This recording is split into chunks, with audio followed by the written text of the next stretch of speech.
Assalamualaikum warahmatullahi wabarakatuh. Selamat datang di Tenda Misteri.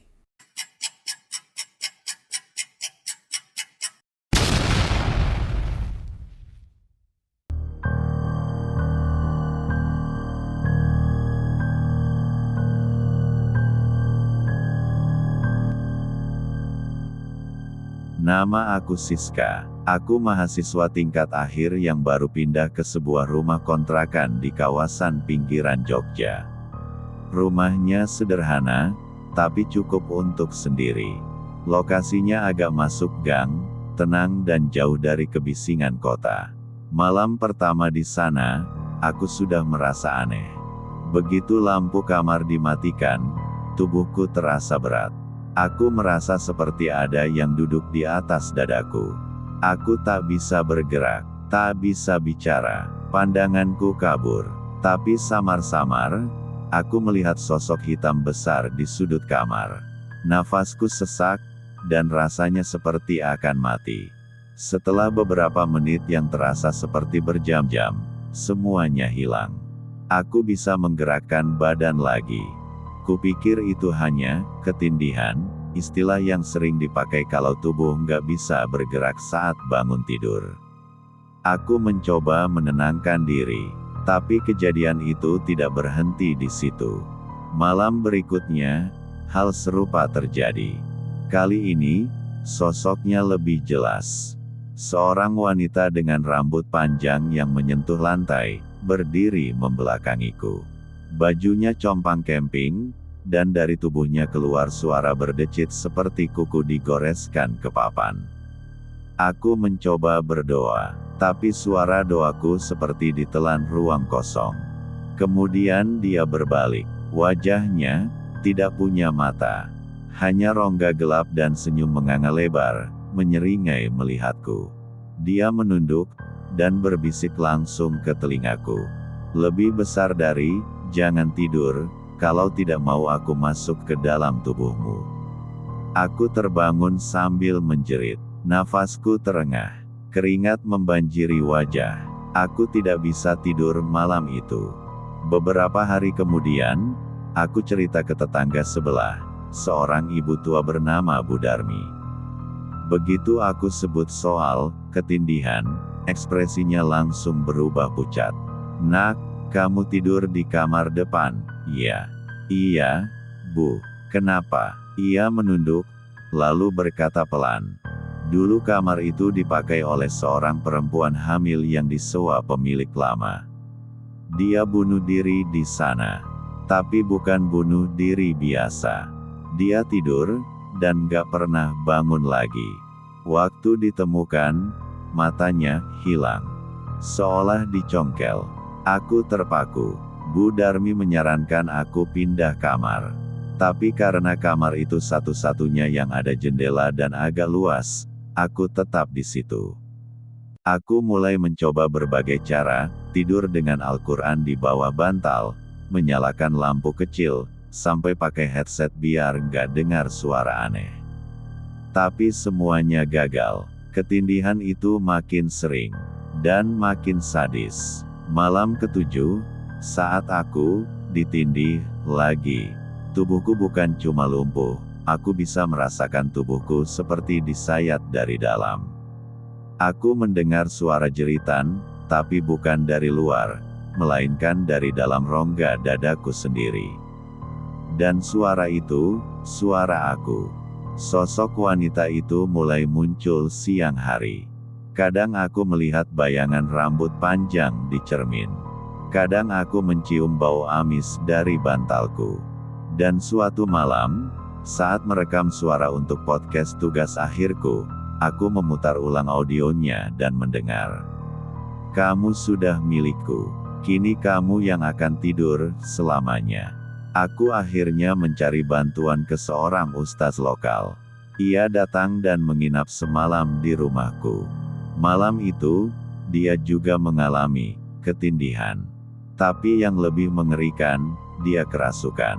Suaranya berubah berat dan perempuan, matanya terbalik, dan dia berkata dengan tawa mengerikan, "Sudah kubilang, jangan tidur, Jangan tidur, hahaha. Setelah ruqyah berat dan bacaan ayat selama berjam-jam, ustaz itu sadar dan menyuruhku segera pindah rumah.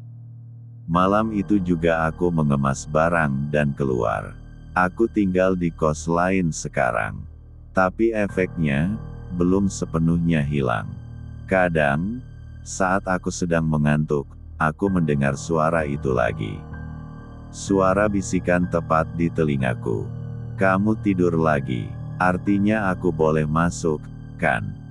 Dan setiap kali aku ketiduran, aku selalu takut tidak akan pernah bangun lagi. Kalau kamu pernah ketindihan, pastikan itu beneran cuma tidur lumpuh biasa. Karena mungkin bukan kamu yang bermimpi, tapi ada makhluk lain yang sedang masuk lewat mimpimu. Ketindihan, kali ini dari sudut pandang makhluk itu, yang selama ini menindih tubuh manusia saat mereka tidur. Namaku tidak penting. Aku tidak mengenal waktu. Aku tidak kenal rasa. Yang aku kenal hanya satu, rasa lapar. Dan satu-satunya makanan adalah manusia yang tidur dengan jiwa lemah. Aku tinggal di antara dua dunia, dunia kesadaran dan dunia tidur.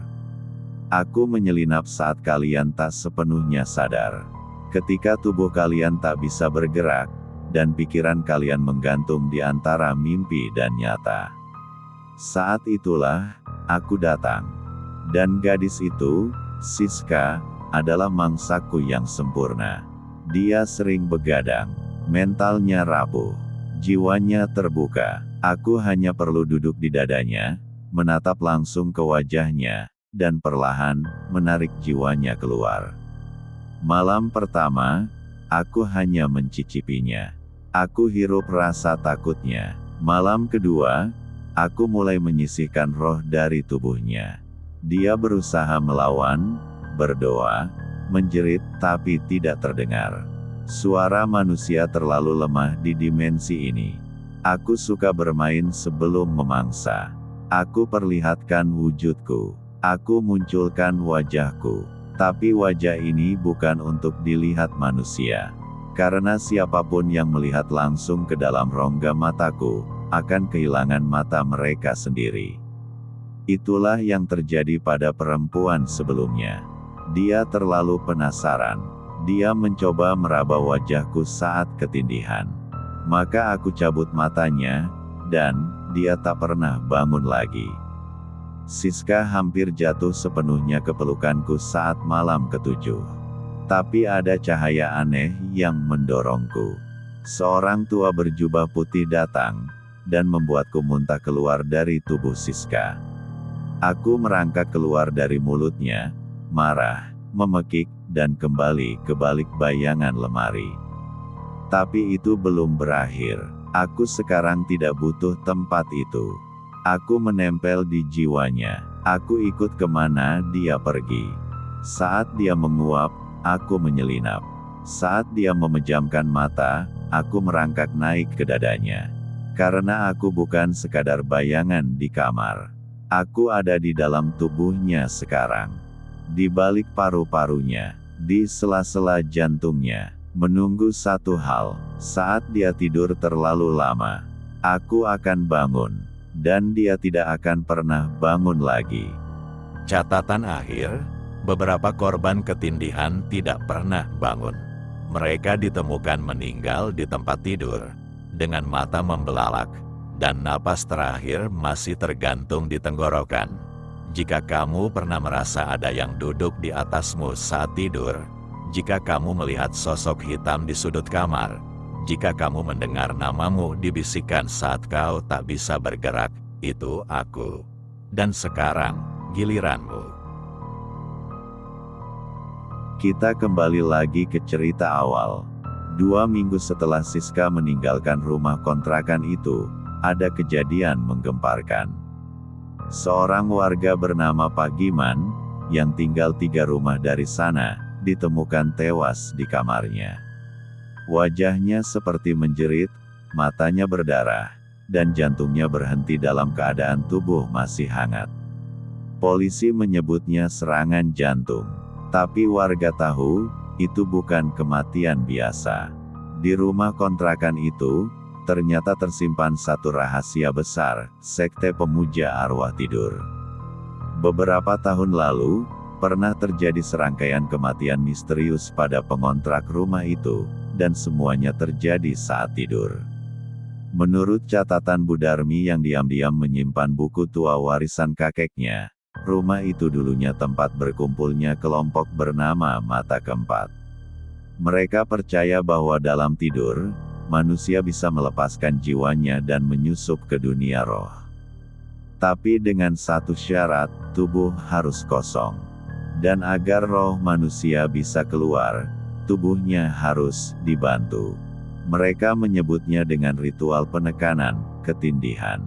Di sanalah makhluk itu muncul, penjaga gerbang. Makhluk itu bukan dipanggil, tapi dikirim.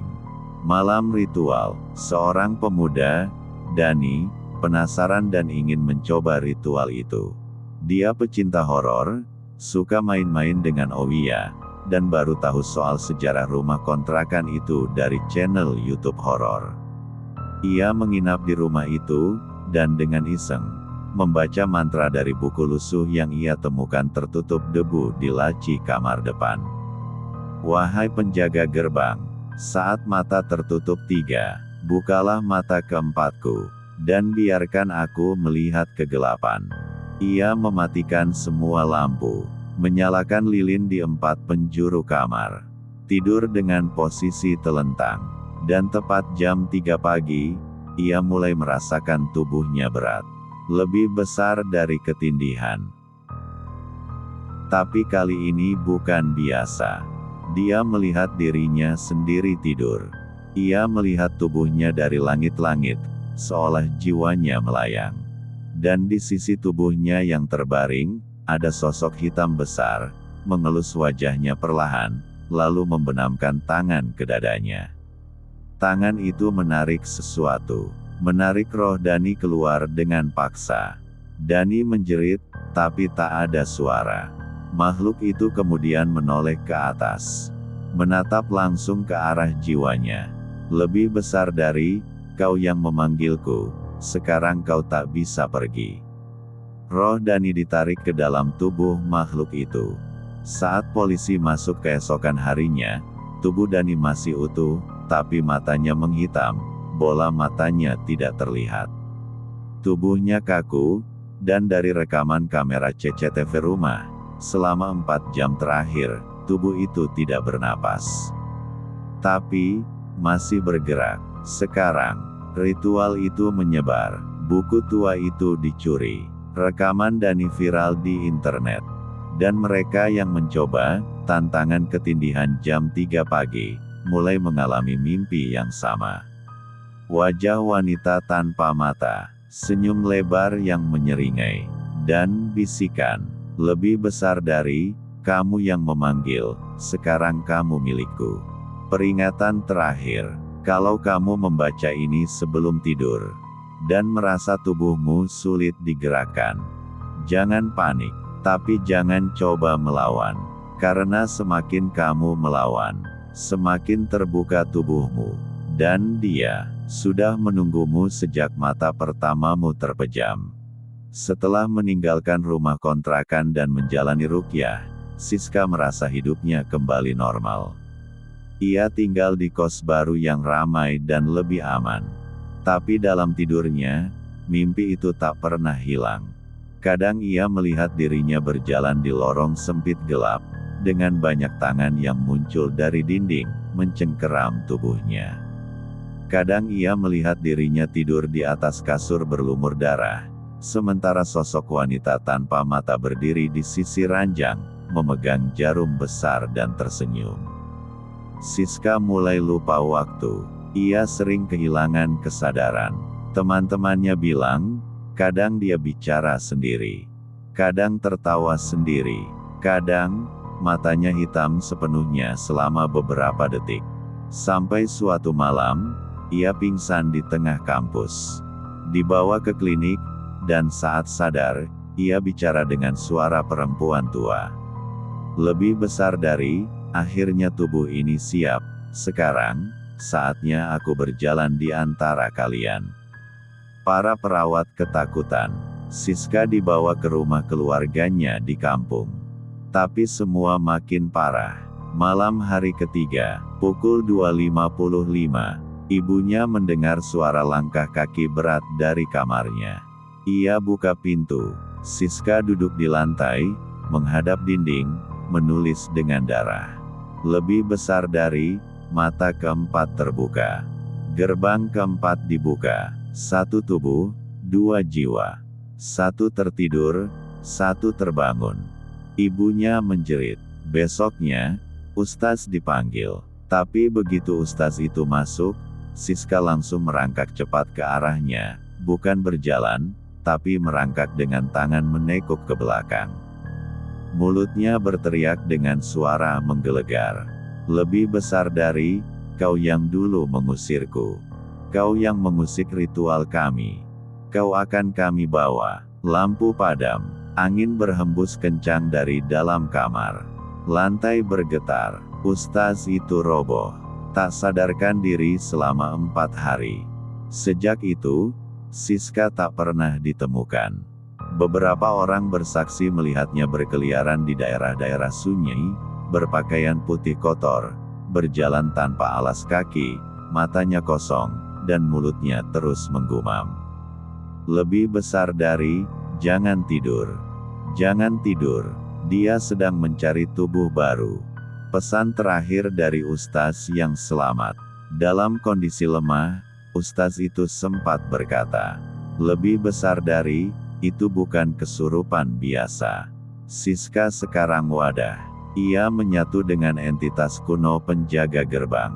Siapapun yang memanggil namanya dalam tidur, akan membuka jalur langsung ke makhluk itu. Dan mereka akan ditindih sampai tubuh mereka kosong. Tanda hubung, tanda hubung, tanda hubung. Jangan pernah ucap nama Siska di antara waktu tidurmu. Jangan tidur telentang. Dan jangan pernah biarkan ruanganmu terlalu gelap. Karena jika tubuhmu kosong, dia yang tinggal dalam Siska akan meminjammu. Dan kamu hanya bisa menyaksikan tubuhmu dari luar saat dia memakainya untuk membuka gerbang berikutnya. Ketindihan, tantangan tidur yang membangunkan iblis. Seseorang dengan akun TikTok bernama @dreamhole88 mengunggah video berdurasi 11 detik. Isinya sederhana, seorang remaja pria tidur dalam gelap total, dengan tulisan di layar. Lebih besar dari, tidurlah jam 3 pagi. Taruh kamera, jangan pakai bantal, jangan bergerak, dan kalau kamu ketindihan, jangan buka mata. Video itu viral, lebih dari 2 juta views dalam 2 hari. Remaja dari berbagai belahan dunia mencobanya. Mereka merekam ketindihan mereka. Beberapa berhasil, tapi beberapa lainnya tidak pernah bangun. Video-video berikutnya memperlihatkan hal mengerikan. Seorang gadis berteriak dalam tidurnya, lalu mendadak hening. Seorang pria bangun dengan mata berdarah. Seorang influencer ditemukan tewas setelah live ketindihan. Dengan rekaman live-nya memperlihatkan sosok rambut panjang merayap dari balik kasur. Para ahli bilang itu sleep paralysis. Tapi rekaman audio yang berhasil diselamatkan berkata lain. Seorang teknisi forensik digital dari Malaysia, Amirul, mengunggah audio hasil ekstrak dari salah satu korban. Dalam audio itu, suara korban memang tertidur, tapi di menit ke -2/34, terdengar suara berbisik, sangat dekat dengan mikrofon. Lebih besar dari, satu tubuh telah diambil. Kita butuh 1000 untuk membuka gerbangnya. Teruskan ritual, teruskan tidur, teruskan. Audio itu dibongkar menggunakan software pembersih noise, dan dalam kanal frekuensi rendahnya, tampak pola gelombang tak alami, seperti Morse, tapi tak dikenali. Setelah dianalisis oleh komunitas okultisme Darknet, ditemukan pola kuno dari ritual pemanggilan setan tidur Mesopotamia bernama Lamashtu. Akun TikTok @dreamhole88 ditelusuri. Nama pemilik aslinya, Siska Dewi Astari. Tapi datanya ganjil, tak ada lokasi, tak ada riwayat aktivitas online sebelumnya.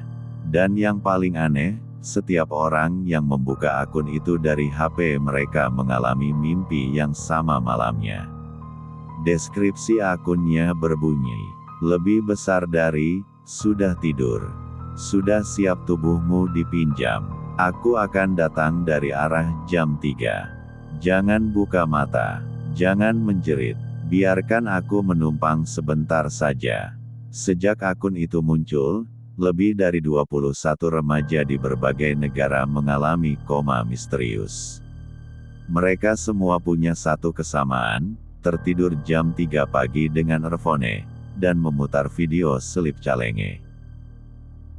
Korban terakhir, surat wasiat tak selesai.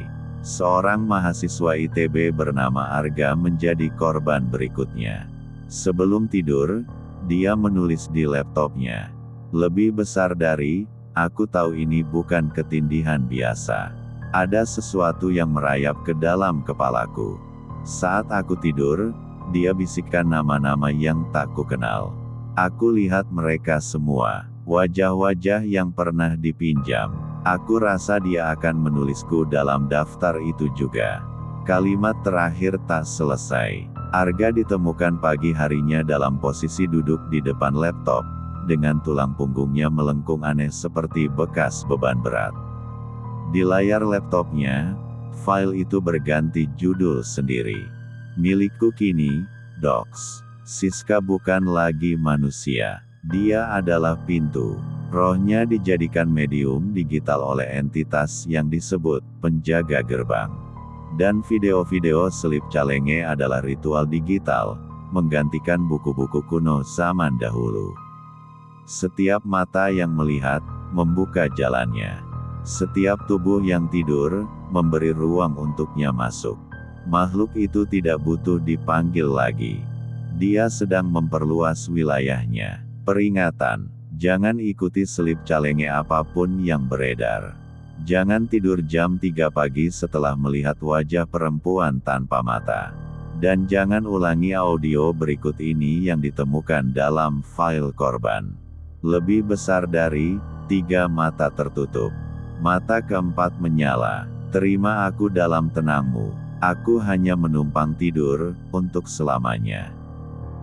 Dunia di balik mata tertutup. Arga, mahasiswa ITB yang koma setelah mengikuti selip calenge, tidak benar-benar mati. Kesadarannya terperangkap di dunia yang tak bisa dijelaskan oleh sains atau agama. Ia berdiri di sebuah ruang luas, tanpa dinding, tanpa langit, hanya lantai licin seperti kaca yang memantulkan bayangan dirinya, dan ribuan bayangan lain. Lebih besar dari, di mana ini? Suaranya menggema, tapi bukan hanya pantulan. Ada suara lain, menjawab dari belakang. Lebih besar dari, di tempat di mana semua tubuh kosong berkumpul. Di tempat di mana mereka yang ketindihan dikurung. Sampai makhluk itu tak butuh kita lagi. Ia menoleh. Puluhan orang berdiri dengan mata kosong, wajah pucat, dan punggung yang bungkuk seolah menanggung beban tak kasat mata. Mereka semua adalah korban ketindihan massal. Ada yang mengaku tertidur di asrama. Ada yang sedang nap siang. Bahkan ada anak kecil yang bilang, dia cuma tidur bareng boneka saat mendengar suara bisikan dari dinding. Mereka semua melihat hal yang sama. Lebih besar dari wajah seorang wanita tanpa mata, rambutnya menjulur ke lantai, bibirnya sobek sampai telinga, dan dia selalu berkata, lebih besar dari, kamu tidur, tubuhmu milikku. Tapi mereka bukan hanya dikurung. Setiap malam atau entah, tidak ada waktu di sana, makhluk-makhluk dari kegelapan muncul, bayangan hidup, menyeret satu persatu dari mereka, ke dalam lubang hitam tak berdasar. Yang dibawa, tak pernah kembali. Teriakan mereka menggema, dan bayangan itu menoleh sebentar ke arah Arga, sebelum menghilang. Suatu malam, Arga berlari bersama dua orang lain, Asmi dari Jakarta dan Joko dari Medan. Mereka bertiga mencari jalur terang, lorong putih redup yang katanya bisa mengembalikan jiwa ke tubuh. Tapi itu bohong. Lorong itu hanya umpan. Saat mereka melewati lorong itu, suara wanita terdengar lagi. Lebih besar dari, satu pulang, dua tinggal. Satu kembali, dua dipinjam. Asmi lenyap di depan mata Arga. Kepalanya terpelintir 180 derajat sebelum tubuhnya menguap jadi debu. Joko jatuh, tubuhnya menghitam. Dan Arga, terseret kembali oleh kekuatan tak kasat mata, kembali ke lantai bayangan, dengan tanda bekas tangan hitam membekas di dadanya. Sementara itu di dunia nyata, laporan orang ketindihan meningkat 10 kali lipat. Ritual digital semakin menyebar, bukan hanya TikTok, tapi juga game, file suara yang tersebar di Discord, hingga siaran langsung yang tiba-tiba menampilkan sosok Siska muncul sebentar di balik layar. Satu akun YouTube terkenal menayangkan live stream eksorsisme digital, dan di pertengahan video, sinyalnya terputus. 1 detik sebelum hilang, suara seorang anak kecil terdengar. Lebih besar dari, "Mama," perempuan itu masuk lewat layarnya. Arga akhirnya bertemu dengan satu sosok bercahaya. Bukan manusia, bukan makhluk biasa, tapi entitas netral, penjaga batas antara dua dunia. Lebih besar dari, tubuhmu belum sepenuhnya dimiliki. Tapi jika gerbang kelima terbuka, tak akan ada lagi yang bisa kembali. Entitas itu memberi Arga satu pilihan. 1. Kembali ke tubuhmu, tapi dibayang-bayangi makhluk itu selamanya. 2. Tinggal di sini, mengunci gerbang dari dalam, menyelamatkan ribuan jiwa, tapi kamu akan lenyap dari dunia. Arga ragu, tapi akhirnya dia memilih untuk bertahan, menjadi penjaga di antara lorong-lorong kegelapan. Dia menutup jalur terang palsu, menyeret korban baru sebelum terlambat. Tapi itu membuatnya terus dikejar makhluk bayangan, tanpa akhir. Ketindihan, satu dunia tertidur. Bab 11, jam 3 dini hari, ketika seluruh dunia mulai diam. Tanggal 6 Juni tahun 2025, jam 3 dini hari, semua CCTV rumah sakit di beberapa negara menangkap kejadian yang tak bisa dijelaskan secara medis. Semua pasien yang dalam kondisi koma serentak tersenyum. Semua monitor detak jantung bergejolak liar.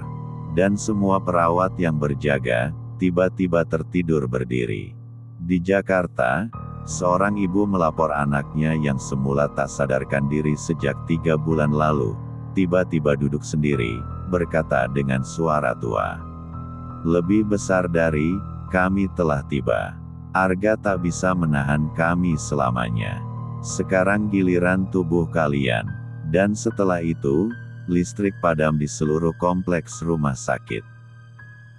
Media menyebutnya fenomena global paralisis. Tapi umat yang paham mistik tahu, gerbang ke-6 telah terbuka. Apa artinya? Lebih besar dari tidak semua orang harus ketindihan. Tapi semua orang akan tertidur. Dan siapapun yang tertidur, akan berbagi tubuh dengan sesuatu yang lain. Pemerintah mulai menghimbau masyarakat untuk tidak tidur malam hari. Siaran darurat muncul setiap jam, berisi suara berulang. Lebih besar dari, jika Anda mendengar bisikan saat mengantuk, tutup telinga dan nyalakan cahaya terang. Jangan sebut nama apapun. Jangan berdoa dengan suara keras.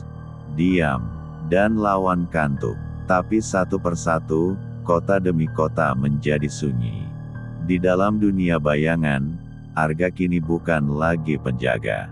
Ia telah menjadi satu dengan sistem pertahanan kuno, warisan dari zaman sebelum manusia mengenal api.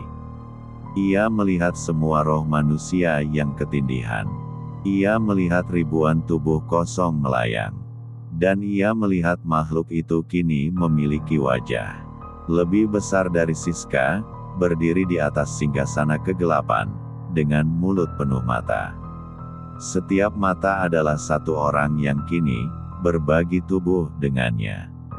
Ia berkata, lebih besar dari, aku butuh 7 miliar mata untuk menjadi nyata.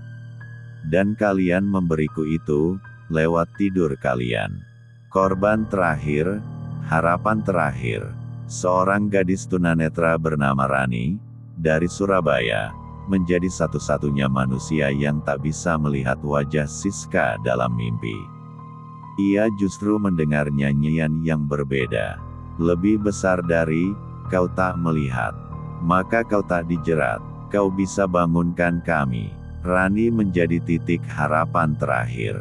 Ia memiliki kemampuan mengirim mimpi, kontra, ke orang-orang tertidur.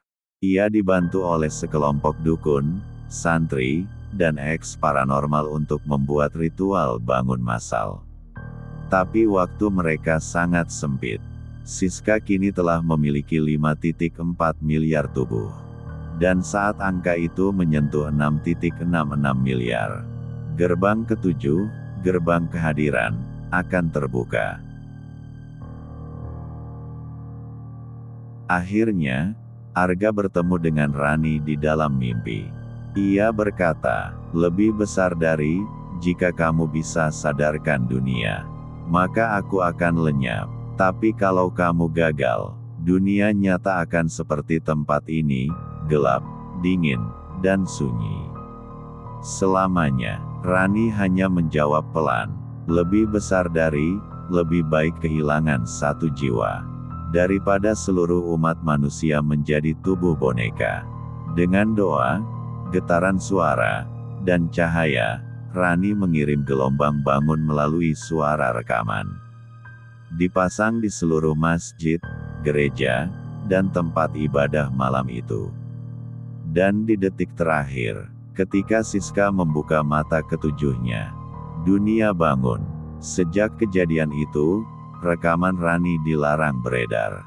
Tapi sebagian kecil filenya masih bisa ditemukan di forum gelap, hanya dikenal dengan nama lebih besar dari, bangunkan dunia.waf. Jangan dengarkan itu saat mengantuk. Jangan dengarkan itu sendirian. Dan kalau kamu mimpi bertemu Arga, berarti kamu belum sepenuhnya bangun. Selesai.